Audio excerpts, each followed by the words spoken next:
Speaking of which, I want to get to the statement from the now former two-time UFC bantamweight champion TJ Dillashaw. To all my fans, I want to be the first one to let you know that USADA and the New York State Athletic Commission have informed me of an adverse finding in a test taken for my last fight. While words can't even begin to express how disappointed I am at this time, please know that I'm working with my team to understand what has occurred and how to resolve this situation as quickly as possible out of fairness and respect to the rest of my division. I've informed the UFC that I will be voluntarily relinquishing my title while I deal with this matter. I want to thank you all in advance for the support. Okay, so that was the bomb that dropped a few days ago. TJ Dillashaw, no longer the king of the 135-pounders. And while we could spend 15 minutes on that news, I bring it up to you in the context of Aljamain Sterling, because even though he's coming off his biggest win over Jimmy Rivera, the expectation was, given how crowded the top of this division was, and given that it looked like Dillashaw and Marlon Moraes had business, and Henry Cejudo and Dillashaw might have had business, it seemed like Aljo was going to have to win one more fight. Then all of a sudden, this news drops, and a lot of us are thinking, man, Aljo is one of the chief beneficiaries, and at the very least, this takes one name out of the mix. What was your reaction when the Dillashaw news dropped a few days ago? Well, first off, really, really disappointed. Like, very disappointed. I like TJ. He's a good kid. We don't know the facts, but, you know, there was rumblings from years ago that he was doing stuff. And it's upsetting to me because, you know, you try to do everything the right way. And then I don't know where I'm going with this, but it's almost like if you're going to do something, just shut your fucking mouth. Don't get on Rogan and start talking about training protocols and you didn't get to see what Sam Calavita does or whatever. If that guy knew that kid was on something, the whole thing's just bullshit. That's where I have a problem. It's like, you know, I want to believe these guys. I want to believe that, you know, you train this way and you get a better result. Here's one thing that's for certain. Steroids work. There is no question in anybody. I try to convince Kenny to do steroids his entire career. Yeah. But you know what I mean, Kenny? Steroids work. I don't, like, if I get a big bodybuilder guy and he's telling me, just, you know, do the, go from the curls to the lat pull down machine, rub some avocado dip on your balls, and then you'll, I don't want to hear it. You know what I mean? Like, you want to believe this shit.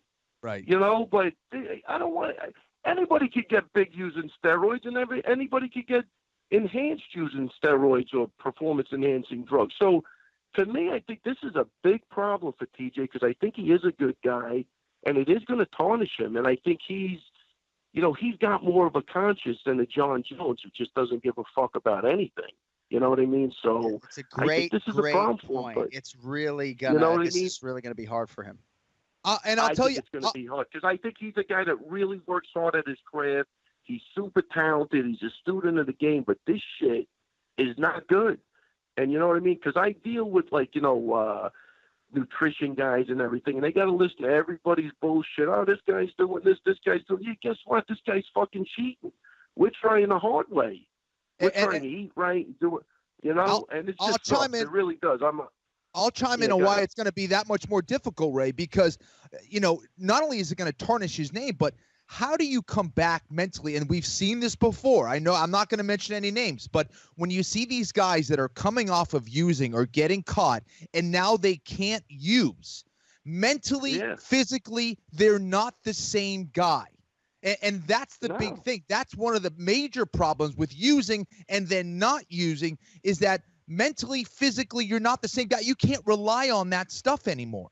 And I think that's going to be the big challenge, I think, for TJ going forward is at one point, you know, myself and I think a lot of other people were considering, you know, as one of the best pound-for-pound fighters in the world. Now, I don't know. And then how did he get there? That's the big problem. Exactly. And then here's then we got to deal with this other problem. Now, they're already, you know, planning their defense. You know what? You know, I cycled 5 years ago, and because I went down to 25, my liver stores released the picograms, and it's the whole shit's coming up. The bottom line is, me, you, John, you could take our blood from here until fucking 2098. You're not finding a picogram of anything. That's the problem. Right, and that is the issue. Again, it makes it worse when they get on, like, a public forum, and they're passing out information, like, knowing that it's bullshit. Like, that part is crazy to me. You know what I mean? Because that takes a special guy, man. That's not easy to do.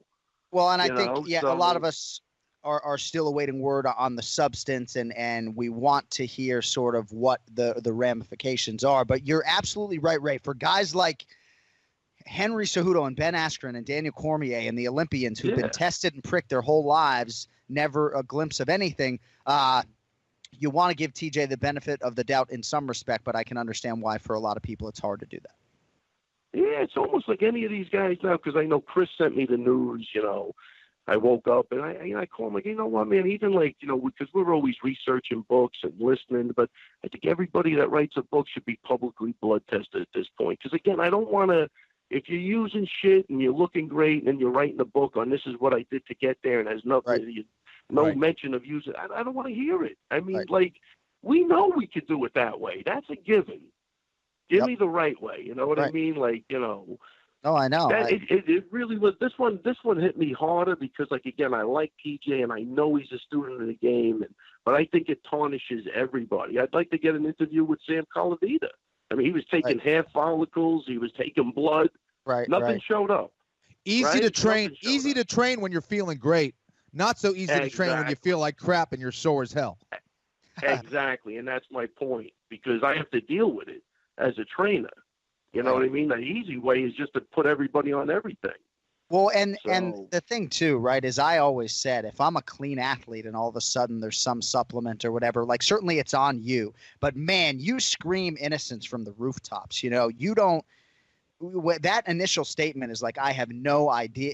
And sometimes when you don't get that from guys, And John, can you answer this? This was the test from the Garbrandt fight in New York? No, this was the post-fight test after the Cejudo fight. Cejudo, okay, all right, sorry. I'm saying this is going to tarnish his fights with Garbrandt. It's going to tarnish. I mean, I think, and I got to tell you, I don't think he's a moneymaker for the UFC, so he's going to get completely thrown under the bus.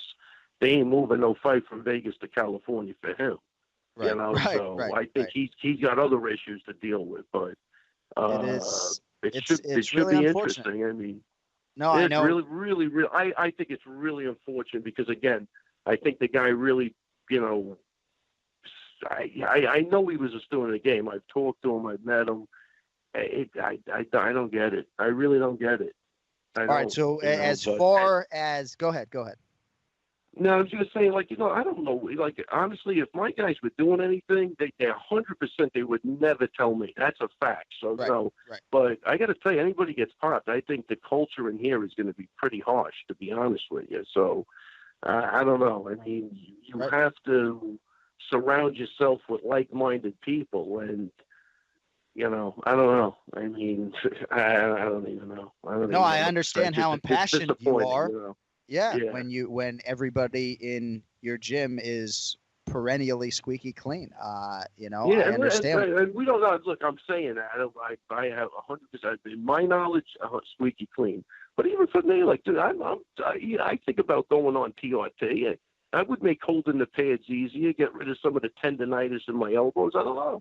And I could do that. I'm not competing with anybody, but I tell you, when I do it, I'll let you know about it for sure. Oh, we'll have to go back on video by then. What are you waiting for? You must just have a whole lot of testosterone ripping through you, huh?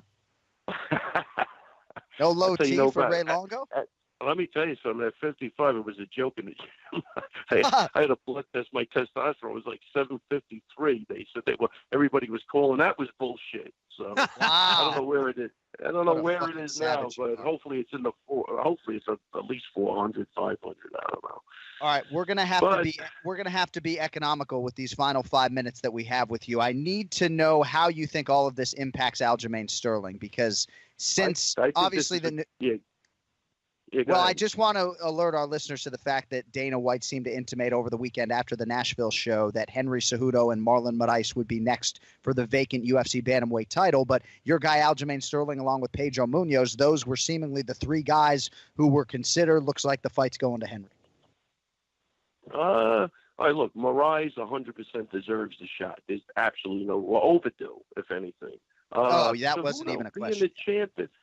That's the Cejudo thing is a little weird, but they were going to close out the division. He did beat Dillashaw, so I don't really have a problem with that. And I think Aljo, was in a great spot. And Aljo should definitely be ahead of Munoz, I think. But I think Aljo's right where he wants to be, and who knows, something can happen in this fight where somebody gets injured, and he's right in there. So I think Aljo's right exactly where he wants to be, and give him the winner of Cejudo and Moraes. I think that's fair too.